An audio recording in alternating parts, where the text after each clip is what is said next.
Hello and welcome. This is Hena Talati and you are watching It's Tomorrow News. The mighty Himalayas plays an important role in the geography and climate of the Indian subcontinent. Without Himalayas, the Indian subcontinent would not be what it is today. They form a large chain of mountain range that separates the plains of Indian subcontinent from the Tibetan Plateau. Some of the world's highest peaks finds their abode in the Himalayas, which includes the invincible Mount Everest. The Himalayas crosses 5 countries including Bhutan, India, Nepal, China and Pakistan. But do we know how these giants were formed? Let's find some clues and facts that would answer our questions.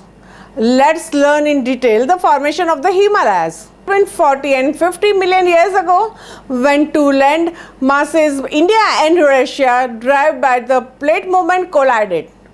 Because both these continental land masses have about the same rock density, one plate could not be subducted under the other.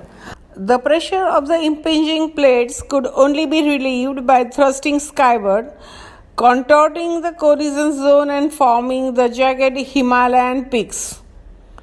About 225 million years ago, India was a large island still situated off the Australian coast, and a vast ocean called the Tethys Sea that separated India from Asian continent. During Permian period 250 million years ago, there was a super subcontinent known as Pangaea. Its northern part consisted of the present-day North America and Eurasia, which is called as Laurasia or Angara land or Laurentia. The southern part of Pangaea consisted of the present-day South America, Africa, South India, Australia and Antarctica. This landmass was called Gondwana land. When Pangaea broke apart about 200 million years ago, India began to forge northward, ultimately closing the Tethys, a long, narrow and shallow sea in between Laurasia and Gondwana land. There were many rivers that were flowing into the Tethys Sea. Sediments were brought by these rivers and were deposited on the floors of the Tethys Sea. These sediments were subjected to powerful compression due to the northward movements of the Indian plate. This resulted into the folding of the sediments. An often cited fact used to illustrate this process is that the summit of the Mount Everest is made up of marine limestone from this Indian Ocean. Once the Indian plate started plunging below the Eurasian plate, these sediments were further folded and raised. This process is still continuing and India is moving northwards at the rate of about 5 centimeters per year and crashing into the rest of the Asia. About 80 million years ago, India was located roughly 6,400 kilometers south of the Asian continent, moving northward at the rate of about 9 meters a century.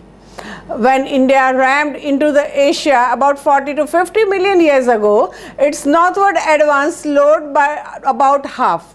The collision and the associated decrease in the rate of the plate movement are interpreted to mark the beginning of the rapid uplift of the Himalayas. Tibetan Plateau was formed due to upthrusting of the southern block of the Eurasian plate. The Indo-Gangetic plain was formed due to the consolidation of the alluvium brought down by the rivers flowing from the Himalayas. The curved shape of the Himalayas convex to the south is attributed to the maximum push offered at two ends of the Indian peninsula during its northward drift. The Himalayas do not comprise a single range but a series of at least 3 ranges running more or less parallel to one another. Therefore, Himalayas are supposed to have emerged out of the Himalayan geosyncline. Its western anchor, Nanga Parbat, lies just south of the northmost band of the Indus River. Its eastern anchor, Namcha Barwa, lies immediately west of the great band of the Yalung Sangpo River. The range varies in the width from 350 kilometers in the west to 150 kilometers in the east. That's all for now. For more news updates, stay tuned with us. It's Tomorrow News. For more global weather updates like this, subscribe our channel and hit the bell icon for regular updates.